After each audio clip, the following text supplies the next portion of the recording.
Tuesday, March 7th, 2023, Monaco 64, home of alternative economics and contrarian views. Today, we're going to look at how Singapore, the island state, increased its holdings of the Barbarous Relic or gold by almost 30% in 1 month, in the month of January 2023. So the net central bank gold buying that we saw in 2022, a record since the Bretton Woods Agreement in 1944, continues. Before I start today, I'd like to give a shout out to my UK precious metals partners, Gold Investments and Glint. Glint, of course, is more of a digital precious metals company, but you will find the details of both below in the description. So, yeah, we saw last year that central banks, especially in the global south, the countries aligned more towards the emerging markets or to the BRICS nations. They bought a record amount of gold last year. China, India, Turkey, many other global south countries. So there was a record. First, it was thought that it was the most since 1967, and then the World Gold Council had to revise its numbers, and they might even revise them further. That's what they said, and it was the highest amount of gold bought since really they set up the current monetary system at Bretton Woods, New Hampshire, in 1944. That's when they signed the agreement. Singapore, I think, is significant, not just the size and the amount that they bought in January, but the fact that Singapore is really more aligned to the West. Singapore, up until World War II, was a colony of Great Britain, of the UK. And the fact that it's increased its reserves, and we can see here, I'll show you, up until January, they were number 27 on the rankings of gold reserves. And they had 153.7 tons, or 2.1% of their reserves. And now, according to Krishnan Gopal, he's from the World Gold Council, and this is what he says. Based on data on the Monetary Authority of Singapore website, it added 44.6 tons of gold to its official reserves in January. This is the first increase since June 2021 and the highest monthly purchase on record back to August 2000. Its gold reserves now total 198.4 tons. Someone replied to his tweet, this guy here, David Lee, and he said, if Singapore added 44.6 tons and China added 15 tons, then how come the other report only showed central banks added 31 tons of gold? And this is what Krishnan replied. And I spoke about that in my live stream, I think it was in my live stream on Sunday. He says, this data was discovered after my blog was published, and it is not yet reflected in the IMF stats either. Data will be revised in our next monthly update. So there you go. That's why it wasn't in that 31 tons. So it's a lot more than 31 tons for January, the total central bank gold buying. So this is why I think it's significant. Singapore, you would think, yeah, it's an emerging market country. It's with the global south. I think it's a bit of a mix. It tries to have one foot in the one belt, one road crowd in Southeast Asia and China, with China and the BRICS, and one foot with the West. Because as you can see here, it's even part of the 5 power defense arrangements, which I think is significant. It says the 5 power defense arrangements are a series of bilateral defense relationships established by a series of multilateral agreements between Australia, Malaysia, New Zealand, Singapore, and the United Kingdom, all of which are Commonwealth members that once belonged to the British Empire, founded in 1971. And the UK even has an air base in Singapore, Sembawang Air Base.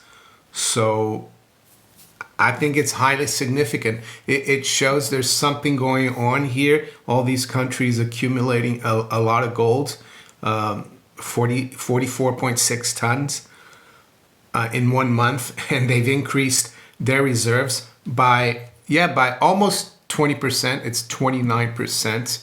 So now they're up to just above Algeria at number 24. But we'll have to see. This seems to be changing very quickly. What about Singapore? You might say, oh, it's a small island. Well, Singapore has similar GDP to London, Greater London, if you count London separately from the UK. And London is a very important part of the UK in terms of GDP. I know a lot of it is financialization from the city of London, but be as it may, just had a look at some statistics about Singapore. The other thing is that London is 2.2 times bigger than Singapore. It's a small place. Ethnically, it's 74.3% Chinese, 13.5% Malay, 9% Indian, and 3.2% others. So its area, it's almost 176th smallest country in the world. Population is the 115th at 5.6 million. But its GDP is the 38th in the world. So estimate for 2022 was around $702 billion. GDP per capita is second in the world, $131,580. So pretty wealthy country, island nation. The other thing I would say, the Singapore dollar, as you can see by this chart, has been historically very strong versus the dollar.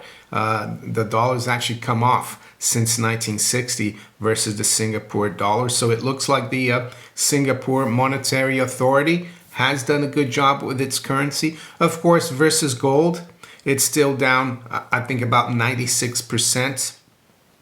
But like the Swiss franc, it's probably one of the best fiat currencies, I would say. Probably the best fiat currency in Asia, Southeast Asia at least.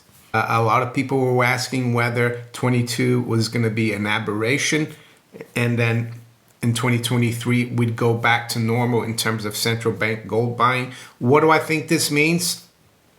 Well, it means that even close allies like Singapore of the West are realizing that they need to diversify. So they still don't have that much gold in terms of their total reserves. So it will be interesting to see if they keep accumulating a lot of gold. Brazil did the same thing in 2020 at one point. I think they increased their reserves like by 40%. Haven't seen them buying any more gold recently. So before we go into the markets, look at the markets this morning, just wanted to talk about the Fed Chairman Jay Powell. He's testifying. It's a semi-annual. He testifies twice a year to Congress. Today he's testifying to the Senate Banking Committee. And according to CNBC, Fed's Powell heads to Capitol Hill this week, and he's going to have his hands full. Yeah, and the markets are waiting as well. Tomorrow he will testify to the House. I think it's the Ways and Means Committee. I'm not sure. No, House Financial Services Committee tomorrow. And the problem here is Powell trying to please not just the markets and the inflation hawks, but also politicians that are worried that the more, if the Fed persists with high raising rates and keeping them high for longer, it might cause, well, they say here a mild recession. I'm not too sure if it will be mild. So he's got difficult balancing act. Do I feel sorry for him? No, hell no, because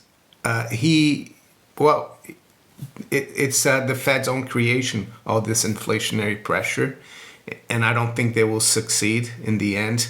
They'll have to like pivot and go full speed ahead again with rate cuts, and they'll have to stop QT, and they're gonna do QE again. And I'm not even gonna touch upon how much. Well, I will briefly. According to Clive Thompson, and he's written something on LinkedIn, maybe I should have him on to talk about it. He's done a whole article about how the Fed is losing $2.3 billion a week.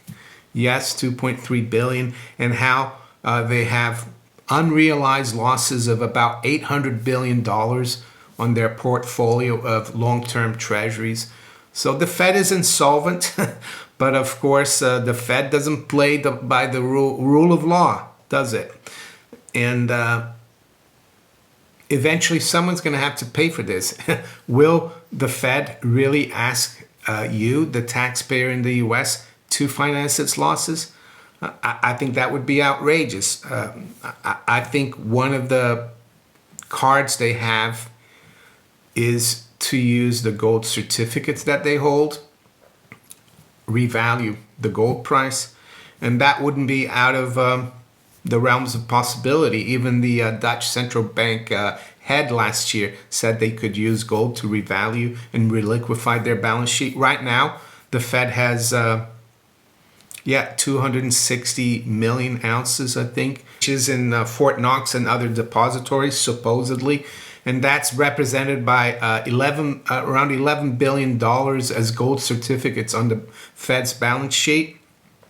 It's only valued at the statutory Treasury, U.S. Treasury rate of $42.22 an ounce. And who owns this gold? Well, I would say it's the American people, and that's why the Fed has the certificates. The Treasury is holding the gold, and that gold came into the Fed as a result of the Executive Order 6102, or the gold confiscation. Americans were asked to hand in their gold, and they received the Federal Reserve notes in return, and then the Fed passed the gold to the Treasury, and the Treasury had to issue gold certificates to the Fed, because ultimately that gold is owned by the American people. But be as it may, the Fed keeps it on its balance sheet as 11 billion. So why couldn't it, with the Treasury, revalue the price of gold and reliquify the balance sheet, and it would be solvent again? So that's one thing they could do, but that's just speculation on my part. But it looks like a lot of other countries, especially their central bankers and high up, know that something is up, and that's why they're accumulating gold, in my opinion. And that's why I'm going to try to keep accumulating some gold and silver as well. Of course, not in the amounts that the Singapore Monetary Authority did. I wish, of course. So you can see Rudy's here today. He's doing well. He's fast asleep on the sofa. That's what he's supposed to do. Some of you have asked, did he inherit Billy's silver stash? Yes, he did. Some of you have already called Rudy the Silver Ranger. So let's look at the markets then now. It's 8:15 a.m. London time. Spot gold is actually unchanged here at 1846. High's been 52, low's been 44. Silver as well, unchanged, 2104. High's been 15, low's been 98. Dow futures is up 23. Nasdaq 100 up 15. S&P up 4.5. To the currencies, sterling is unchanged, 120.21. It did rally earlier today to 126 120.66. I saw we had some data. Halifax house prices actually went up for the month of February, unlike nationwide. Nationwide is the one that's more closely watched, though. The euro is down slightly at 106.72. The dollar is down an eighth of a percent versus the yen at 135.75. Dollar Swiss is unchanged. Dollar's down 0.2 versus the yuan at 693.49. Aussie dollar is down 2/3 of a percent at 66.84. And the dollar is unchanged versus the Canadian dollar, 136.20. Kiwi dollar is actually up slightly at 62.02. To the general commodities, we've got platinum down about $5 at 973. So it hasn't moved much since yesterday when I last covered it. We got WTI crude actually back above 80. Haven't seen it above 80 for a while. It's at 80.56. It's unchanged from the overnight settlement, I guess. Brent crude is unchanged as well at 86.05. High grade copper is down 1% at 4.05. Let's quickly go through the bond markets. U.S. Treasury 10-year yield. Well, the high overnight has been 398. So I think we could see some volatility today with the testimony of Jay Powell to the Senate. I think it starts at 10 a.m. Eastern time. They'll probably have a transcript published right away, and then he's going to talk to the Senate Banking Committee, and we might see some fireworks, not only in the bond markets, but the stock market, in the currency market, i.e. gold and the dollar. So right now, the 10-year yield is down 3 basis points at 3.95. So it looks like the market's waiting and whether to see what Powell says and to decide whether we're going to go through 4%. But the 2-year yield is almost up to 5%. Well, we got up to 4.90 overnight, and right now it's at 4.86. UK yields now. The 2-year is up a couple of basis points, hovering around that 3.80 level for now. The 10-year is at 3.88, up a couple of basis points as well. And the 30-year is unchanged at 4.22. The Japanese 10-year yield is still stuck around 50. I'm keeping an eye on it right now. There's nothing going on there. The BOJ has got control of that yield curve for now. So with that, I'm going to wish you all a very good day. Take care. Bye.